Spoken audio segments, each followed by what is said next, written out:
제 이름은 김지은입니다. 저는 특수부대 707 출신으로 이제는 고등학교 교사가 됐어요. 이건 제 이야기예요. 학교라는 전장에서 벌어진 전쟁 같은 사연을 여러분께 들려드릴게요.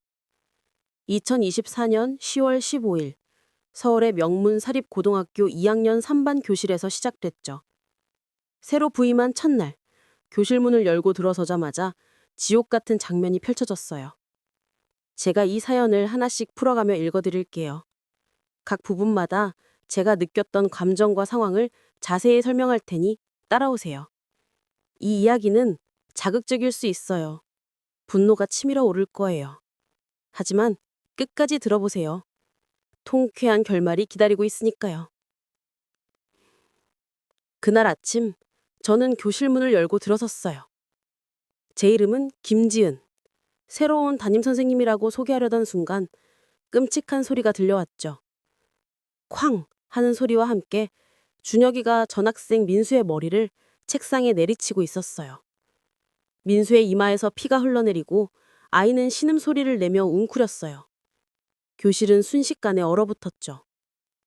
반 아이들의 절반은 준혁이 편에 서서 낄낄대며 웃고 있었고 나머지 절반은 공포에 질려 고개를 숙인 채 침묵했어요.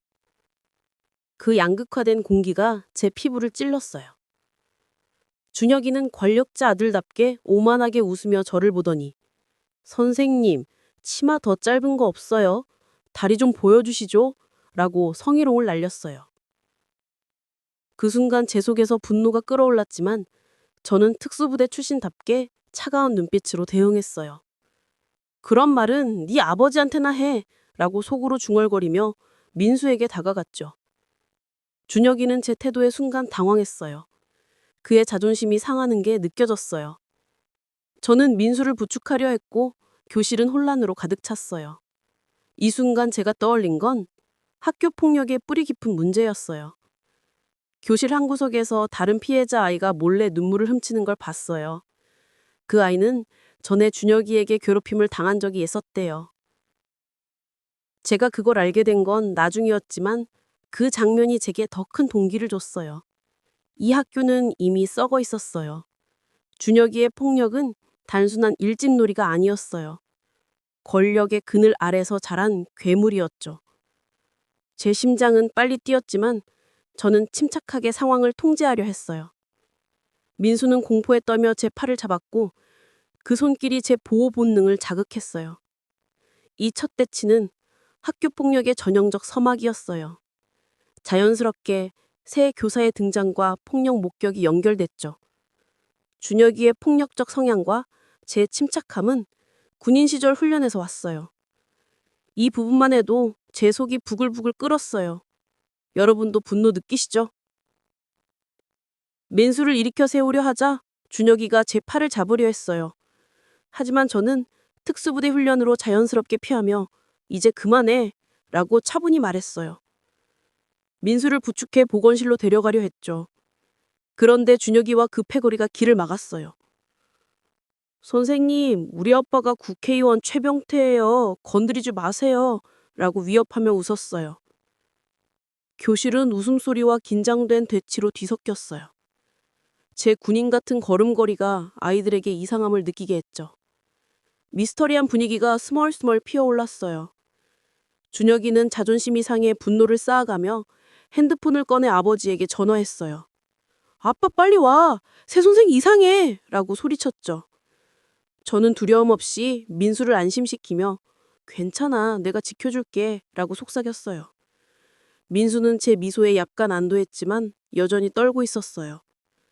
이 구출 과정에서 제가 본 건 준혁이 패거리의 다른 폭력 흔적이었어요. 교실 바닥에 떨어진 민수의 가방에서 나온 노트에 돈 뜯김 5만 원 같은 메모가 적혀 있었어요. 그게 제 분노를 더 키웠어요. 자극적으로 준혁이가 민수의 등을 차려는 시도를 제가 막았어요. 쾅 소리가 다시 울렸지만 이번엔 제 손이 준혁이의 발을 막은 거예요. 아이들은 숨을 죽였고 그 순간 제 과거 훈련이 빛을 발했어요. 준혁이의 권력 의존성과 제 회피 기술은 일관됐고 학교 현실을 반영해 교사의 개입이 위협으로 이어지는 게 자연스러웠죠. 이 부분에서 제 속에서 분노가 폭발할 뻔했어요. 권력으로 아이들을 짓밟는 놈들 때문이에요. 보건실에 민수를 맡기고 나오자 복도에서 요란한 발소리가 들려왔어요. 최병채 의원이 비서들을 이끌고 나타났죠. 너 뭐야? 우리 아들 건드린 게? 라고 위압적으로 소리쳤어요. 저는 폭력갈취 성희롱 증거와 CCTV를 언급하며 교장실로 가서 이야기하죠 라고 제안했어요. 분위기는 그의 거만한 목소리로 위압적이었고 제 유연한 걸음걸이가 지나가던 체육 선생님의 의심을 샀어요. 긴장감이 복도를 가득 채웠어요. 최 의원은 분노와 권력 과시로 가득 차 있었고 저는 차분히 대령하며 내부 정보를 암시했어요. 의원님 마시다시끼라고 말하니 그의 눈빛이 흔들렸어요. 민수는 보건실에서 신고를 두려워하며 웅크려 있었어요. 보건실에서 민수가 제게 털어놓은 이야기예요. 선생님, 준혁이가 제 부모님 직장까지 알아서 협박했어요. 라고 울며 말했어요. 그게 학교 폭력의 깊은 뿌리를 드러냈어요. 자극적으로 최 의원이 제 어깨를 밀치려 했지만 제가 막으며 이게 폭행이냐고 녹음기를 켜 보여줬어요. 그의 얼굴이 붉어졌죠. 최 의원의 오만함과 제 정보 수집 능력이 일관됐고 준혁이의 전화가 빠른 개입으로 이어지는 권력 구조가 개연성 있게 흘러갔어요. 이 대치에서 제 분노가 치밀었어요. 정치인이라는 놈이 아이들 괴롭힘을 덮으려 하다니요. 교장실에 들어서자 최 의원이 이 여자 해고해! 라고 소리쳤어요. 저는 저 707 출신입니다. 라고 인정하며 검사 동생에게 받은 녹음과 폭력 사실을 드러냈어요. 준혁이는 분노하며 죽여버릴 거야 라고 위협했고 최 의원은 교육청 감사를 예고하며 나갔죠. 분위기는 테이블을 내리치는 소리와 차가운 대화로 팽팽했어요. 교장은 난처해하며 중재를 실패했죠. 준혁이는 아버지 앞에서 굴욕을 느끼며 복수심을 키웠고 저는 웃으며 법 앞에 평등하죠 라고 말했어요. 최 의원은 후회할 거야 라고 경고하며 자존심을 지키려 했어요. 녹음 드러내기 중에 제가 보여준 건 학교 내 다른 피해자들의 증언 녹음이었어요. 준혁이가 제 여동생을 같은 충격적 내용이요. 그게 대치의 긴장도를 높였어요. 자극적으로 준혁이가 교장실에서 제게 주먹을 휘두르려 했지만 제가 막으며 이게 너 교육이냐고 쏘아붙였어요. 그의 눈에 눈물이 고였죠. 제 배경이 드러나 일관됐고 대치가 에스컬레이션 되는 정치 교육 권력 다툼이 논리적이었어요. 이 부분은 정말 분노 유발이에요. 권력자들이 법을 무시하는 꼴을 보니까요. 다음 날 아침 제 타이어가 펑크나고 교실이 난장판이었어요. 벽에 욕설 스프레이가 뿌려져 있고 책상은 엉망이었죠. 저는 사진 찍고 숨긴 CCTV로 준혁 일당의 범행을 증거로 확보했어요. 감사팀이 도착했지만 저는 비리 자료로 대응했어요. 분위기는 학교 소란과 학생들의 수군거림으로 위협적이었어요. 공포와 호기심이 섞였죠. 준혁이는 CCTV에 당황하며 자만심이 깨졌고 저는 예상대로 침착하게 증거를 수집했어요. 교감은 당황했지만 제 미소에 희망을 느꼈어요. 테러 현장에서 제가 발견한 건 교실에 숨겨진 다른 아이들의 공포 편지였어요. 도와주세요 선생님이라고 적힌 쪽지들요. 그게 보복의 깊이를 더했어요. 자극적으로 준혁 일당이 밤에 몰래 들어와 교실을 부수며 웃는 CCTV 영상을 봤어요. 2년 죽여! 라고 중얼거리는 소리가 녹음됐죠. 제 분노가 극에 달했어요. 준혁이의 보복 성향과 제 준비성이 일관됐고 밤중 테러가 권력자들의 전형적 보복으로 자연스러웠어요. 이 테러는 분노를 폭발시키네요. 아이들을 밤에 괴롭히다니요. 감사팀이 저를 조사하려 하자 저는 CCTV 영상으로 폭력 증거를 보여주고 학교 예산 비리, 체육관 공사비 착복 등을 폭로했어요. 감사관들은 황급히 퇴장했죠. 분위기는 교무실에 놀란 선생님들과 제 노트북 영상이 긴장된 전환을 가져왔어요. 역공의 카타르시스가 느껴졌어요. 감사관들은 패닉에 빠졌고 저는 정보 수집 능력을 과시하며 자신감을 드러냈어요. 교장은 부끄러움을 느끼며 변화 조짐을 보였어요. 폭로 중에 제가 제시한 건 학교 비리의 세부 증거. 예를 들어 교장의 뇌물수수 영수증이었어요. 그게 조사에 반전을 더했어요. 자극적으로 감사관 하나가 입 다물어! 라고 소리치며 제 노트북을 빼앗으려 했지만 제가 막으며 이게 감사냐! 라고 반박했어요. 그의 얼굴이 창백해졌죠. 제707 배경이 반복 강조됐고 편향적 조사가 비리 폭로로 뒤집히는 반전이 설득력 있었어요. 이 부분에서 약간의 통쾌함이 느껴지지만 아주 분노가 남아요. 비리가 이렇게 깊었단 말이에요. 준혁이는 아버지 비리 뉴스와 제 증거 제출에 무너졌어요. 경찰이 학교로 와 체포하죠. 친구들 사이에 분열이 생겼고 피해 학생들은 울며 강사했어요. 분위기는 사이렌 소리와 준혁이의 울음으로 혼란스러웠어요. 교실의 안도가 희망으로 전환됐죠. 준혁이는 후회와 공포로 처음 눈물을 흘렸고 저는 차갑게 이제 시작이야 라고 말했어요. 피해자들은 해방감을 느꼈어요. 체포 순간 준혁이가 제게 왜 나만? 이라고 울부짖었어요. 그때 제가 보여준 건 다른 피해자들의 사진이었어요. 이 아이들 때문이야 라고요. 자극적으로 경찰이 준혁이를 끌고 가는 중에 그가 아빠 살려! 라고 비명 지르는 장면이요. 제 속에서 분노가 사그라들기 시작했지만 아직 끝나지 않았어요. 준혁이의 오만한 붕괴가 일관됐고 증거 제출이 경찰 뉴스 폭로로 이어지는 법적 과정이 논리적이었어요. 이 붕괴는 분노를 해소하는 데 도움이 되네요. 재판 후 학교는 웃음 넘치는 곳으로 변했어요.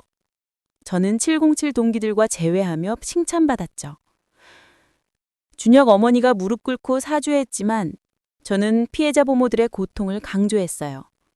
용서는 아이들이 할 일이라고요. 분위기는 밝은 등굣길과 교실의 화기애애 한무 희망적이었어요. 부모들의 눈물과 사죄가 감정적 클라이맥스였죠. 준혁 어머니는 절망과 죄책감에 매달렸고 저는 단호하게 용서를 유보하며 교육자 역할을 했어요. 피해 부모들은 분모를 표출하며 치유를 시작했어요. 학교 변화 과정에서 제가 주도한 건 폭력 예방 워크숍이었어요. 아이들이 과거 트라우마를 공유하는 자리요. 그게 변화의 깊이를 더했어요. 자격적으로 사죄 장면에서 어머니가 우리 애가 왜? 라고 변명하려 하자 피해 부모가 당신 가족 때문에 우리 아이가 자살 시도했어 라고 소리쳤어요. 눈물이 쏟아졌죠. 제 용기 강조와 준혁 가족 몰락이 일관됐고 재판이 학교 개혁과 화해로 이어지는 사회적 변화가 현실적이었어요. 이 부분에서 약간의 통쾌함이 슬슬 피어오르지만 아직 감정적이에요. 준혁이는 경찰 조사에서 잘못을 인정하고 재판 후 사회봉사 중 복학했어요. 민수와 악수하며 사과했죠. 저는 진짜 강함 수업에서 용기와 용서를 가르쳤어요. 분위기는 박수 소리와 눈물의 감동으로 교실의 어색함이 화해로 전환됐어요. 준혁이는 진심 후회로 변했고 민수는 용서의 손을 내밀며 성장했어요. 저는 미소로 지켜보며 만족감을 느꼈어요. 용서 순간에 준혁이가 제게 편지를 줬어요. 선생님 때문에 깨달았어요. 라고 적힌 거예요. 그게 정신의 진정성을 더했어요. 자극적으로 처음 복학할 때 일부 아이들이 준혁이를 비난했지만 민수가 먼저 손을 내밀며 다시 시작하자 라고 말했어요. 눈물이 터졌죠. 준혁이의 개심 과정과 제 교육 철학이 일관됐고 반성과 용서가 화해의 전형적 단계로 자연스러웠어요. 이 화해는 분노를 녹여주네요. 통쾌한 결말로 가는 길목이에요. 6달 후 학교는 안전해졌어요. 뉴스에서 제 용기가 보도되며 사회적 반향을 일으켰죠. 준혁이는 제게 감사하며 새 출발을 다짐했어요. 저는 아이들의 안전을 위한 전쟁을 선언했죠. 분위기는 밝은 저녁과 꽃다발의 감사 인사로 따뜻했어요. 전국 시청자들의 눈물이 감동을 더했어요. 저는 성취감과 책임감을 느꼈고 준혁이는 영감을 받아 강함을 재정의했어요. 사회는 희망의 씨앗을 느꼈어요. 에필로그에서 제가 받은 건 전국 교사들의 지지 메일이었어요. 당신처럼 싸우겠습니다. 라고요. 그게 파급력을 더했어요. 자극적이었던 분노가 이제 통쾌한 사이다 결말로 마무리되어 모두 악당들이 무너지고 정의가 승리했어요. 제 역할이 마무리됐고 개인 변화가 사회적 파급으로 확대되는 결말이 설득력 있어요. 이 사연 끝났어요. 여러분 어떠세요? 분노하다가 속이 뻥 뚫리시죠?